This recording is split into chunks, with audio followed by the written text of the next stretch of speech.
Remember matrix equations in section 2.3? We had something that looked like this. We had a 2x1 minus 5x2 equals 6, negative 3x1 plus 8x2 equals negative 1, and 7x1 plus 4x2 equals 0.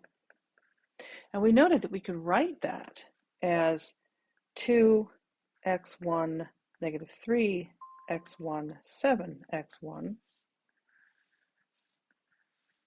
plus negative 5x2 8x2 and 4x2 equals 6 negative 1 0. And more than that, we could factor out the x1s and the x2s.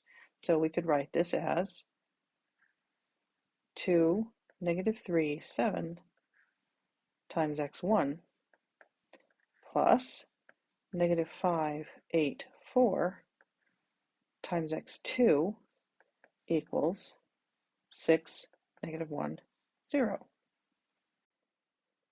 Then, remembering our matrix multiplication and kind of doing it backwards, we could write this as the matrix 2 negative 3 7 negative 5 8 4, those are the columns of that matrix, times the vector x1 x2 equals 6 negative 1 0. And then we said, well, this is just a matrix, so let's call it A. And this is a vector, let's put it in that form. And this is also a vector, but it's just got numbers in it, so we'll call it B. And then we said that AX equals B was what we called a matrix equation.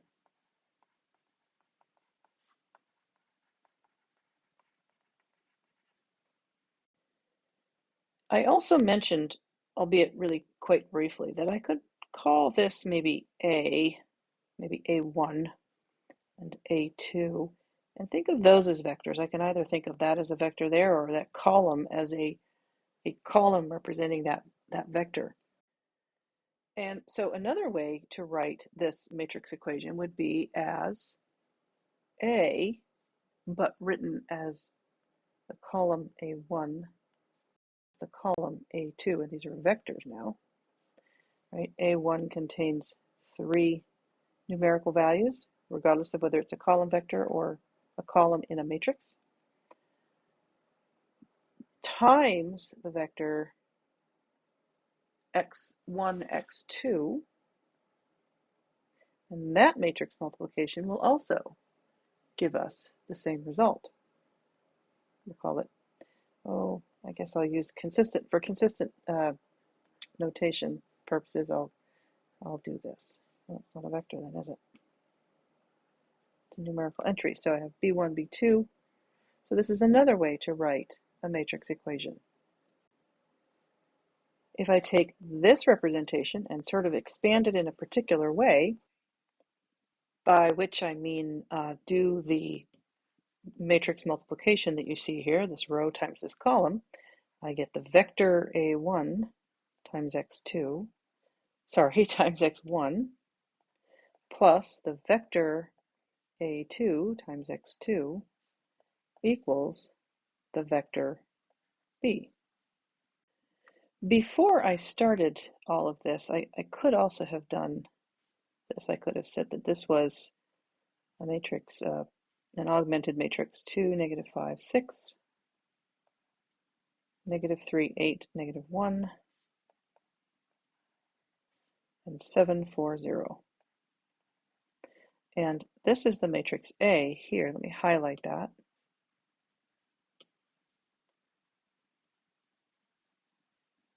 And that matrix is also represented here in a different form. And when we sort of reintroduce the variables, we end up with a linear combination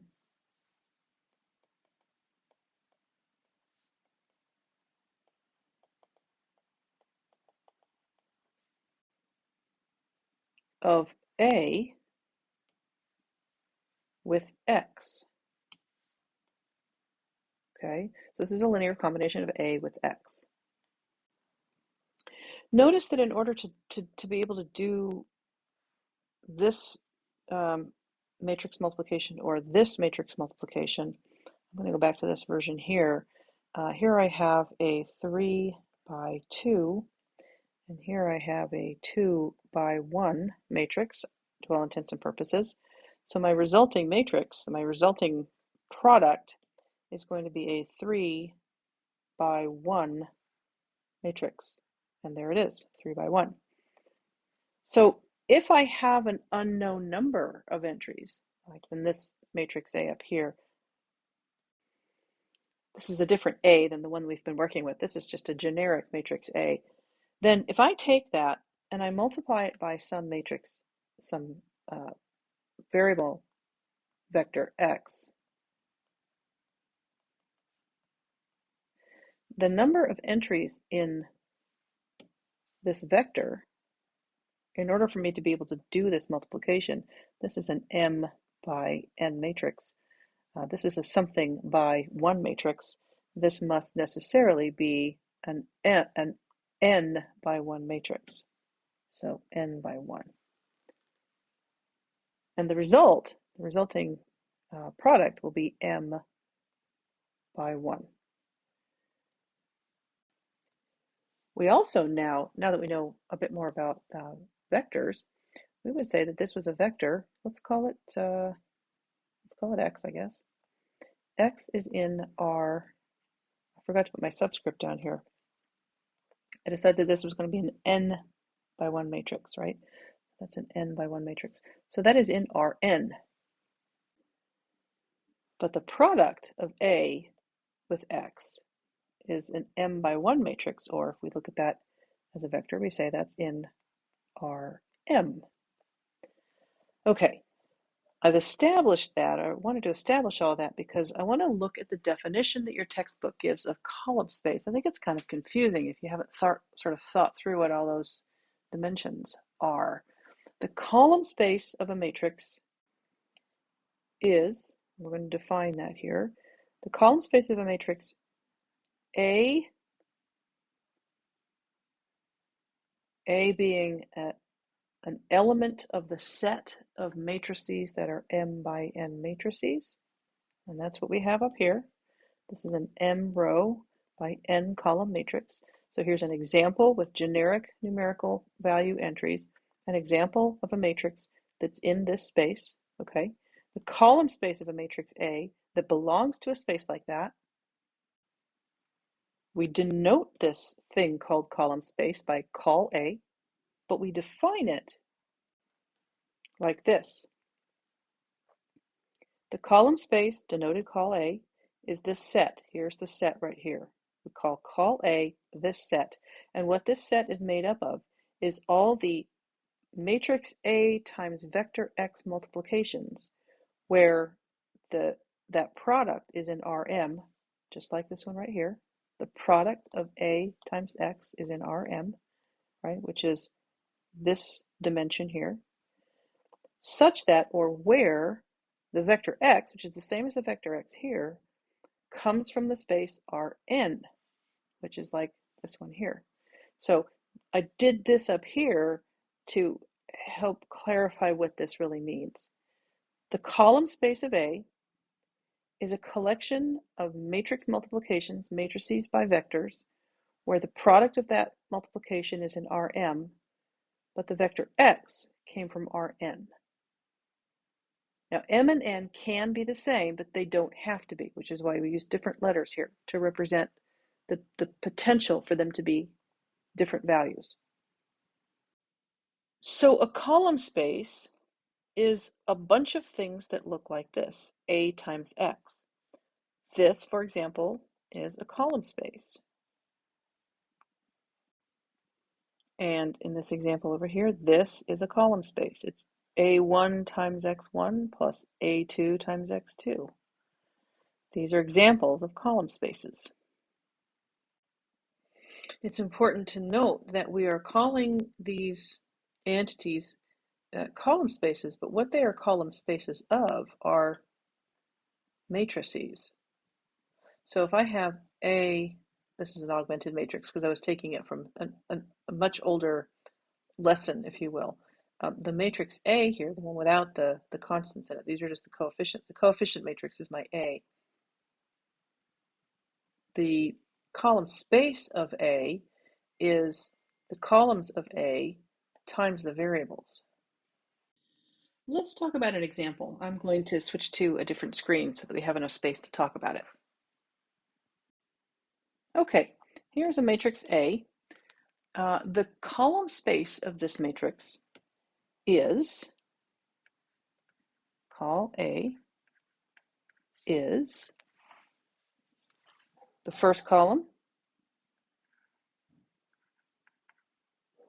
times x1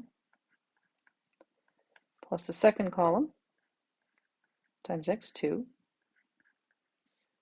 plus the third column times x3 plus the fourth column times x4. Now, that's a bit oversimplified, so I'm going to move this over a little bit and clarify and tidy this up. Call A is equal to the set of all possible linear combinations of this column vector with a number from one of my four-dimensional vectors, plus this column vector times a value in the second value in a column matrix. So I have some column matrix over here, x, in this case, x equals x1, x2, x3, x4, and x sub I is an element of the real numbers. So I'm taking each one of these four numbers is just a real number, right? So in fact, I could probably even clean this up just a little bit more with my set notation here. Let's say that this column space is a collection of column vectors times variables where the variables come from R4. Sorry, I'm mixing my notation here. Where the vector x comes from R4. Another way to say that is x1 through 4, where xi comes from the real numbers. I don't need both, so I'm going to go ahead and erase this one. But that is now a more concise and also more accurate description of the vector space. So that's an example of a vector space given a matrix. If you're given a matrix, you can see there are four columns, so you're going to need four variables. There's something else we can observe here, though, and that is that this column here, this vector, is just a multiple of this one. So I don't need both. In fact, this is a case of having too many vectors. I'm spanning the space R3 here, but not the space R4, because these two vectors are not linearly independent. So another way to write this is the collection of vectors 0, 1, 0. I've chosen that particular version to work with instead of this one, primarily because it contains all positive numbers. I could have chosen the other one. And then my second vector that's independent is that one. And my third one is 0, 0, 1. And x1, x2, and x3 are just the generic positional variables that represent the numbers in the vector. So it doesn't really matter how I number those. I could have said x1, x2, and x4, but that's going to be a little misleading because it turns out, because of this redundancy here, that we're not spanning R4, we're only spanning R3.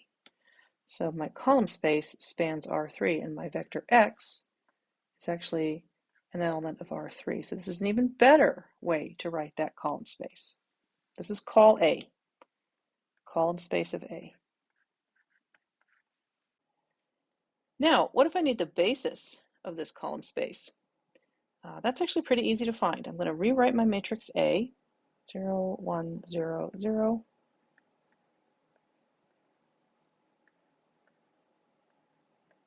And I'm going to row reduce it. I'm going to put it into reduced echelon form. And I'm going to do that by exchanging row 1 and actually let me rewrite that. Forgetting my notation. It's been so long since I've done this. Row 1 and row 2,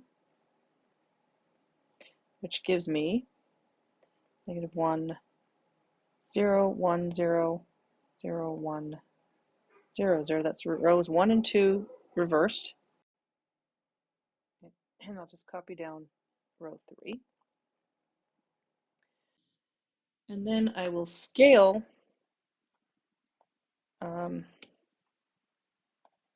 row 1 by negative 1 and put that back into row 1. So I'll end up with 1, 0, negative 1, 0, 0, 1, 0, 0, 0, 0, 0, 1. Okay, now I'm going to identify in my reduced version of A where my pivot columns are. Here's a pivot here, so there's one pivot column. Here's a pivot here, so there's another pivot column. And my next pivot's all the way over here in column 4, so that's another pivot column. Once I've identified those, I can take them back to A, highlight the same columns, and what I have there is a basis for A. Okay, one more screen on this one because I have a couple of, at least one more thing I want to talk about, so I'll add it to the next screen. So this is something of an example, but it's also a way in which you might be asked to use this idea. I've established here a matrix and a vector, a column matrix B, a matrix A, which is 2, 5, 1, negative 1, negative 7, negative 5, 3, 4, negative 2. And the vector B is an R3 vector, 3, 3, 8. And what I want to know is B in the column space of A? Well, if it is, then it's the answer to the question, or answer to the problem, I guess. AX equals B. AX looks like 2, negative 1, 3 times x1 plus 5, negative 7, 4 times x2 plus 1, negative 5, negative 2 times x3.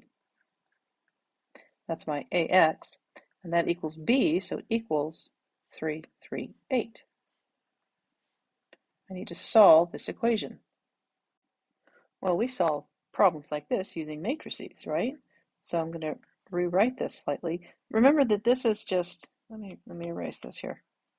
This is just 2x1 plus 5x2 plus x3 equals 3, negative 1x1 minus 7x2 plus minus minus 5x3 equals 3, right? And so on. x3, x1 plus 4x2 minus 2x3 equals 8. And from that, we can create an augmented matrix, 2, 5, 1, 3.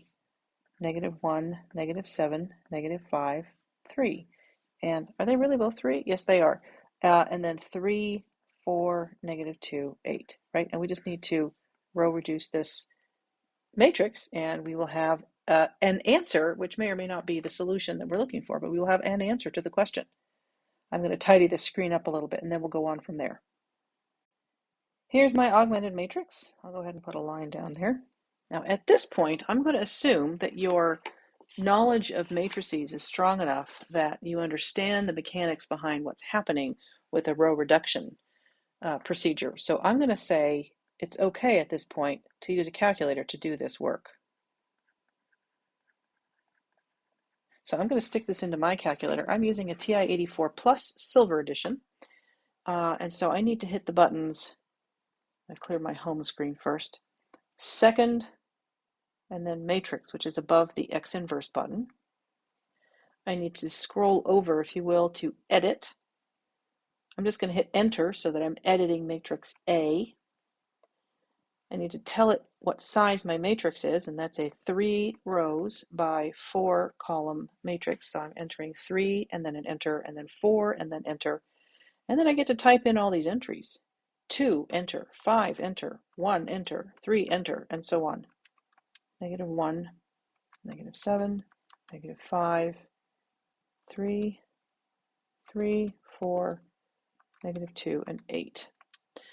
And then I need to leave this screen because the math that I'm going to need to do on this requires that I be out into the regular home screen. So second quit, and then second matrix again, scroll over to the math command and scroll up or down to where you see the command RREF, and that's likely only on a TI calculator. I don't know what other calculators use. RREF. RREF stands for Reduced Row Echelon Form. Press enter to select it, and then it's going to open a set of parentheses for you, and you're going to tell it with second matrix again which of your matrices you want it to do this reduced row echelon form for. And that's the very first one. In my case, I selected matrix A, which is in position 1. So I'm just going to hit enter. It's going to pop matrix A just notationally into the parentheses. I'm going to close my parentheses, and then I'm going to hit enter one more time. And the result is the following matrix. Now, this matrix is just is equivalent to the original matrix, right? So what this tells me is that this implies that x1 minus 2x3 equals 4, and x2 plus x3 equals -1, and then we have a row of zeros here, but that's okay. Let's take each of these two equations and solve them, the first one for x1 and the second one for x2. That's going to give me x1 equals 2x3 plus 4, and x2 equals -x3 minus 1. And that tells me that x, which is x1, x2, x3, can be found simply by picking a value for x3. Because once I have that, I plug that same value in here, and I plug the same value again in here.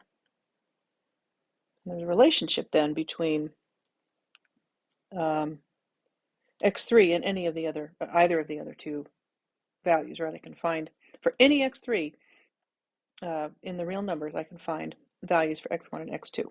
So there's a solution to this.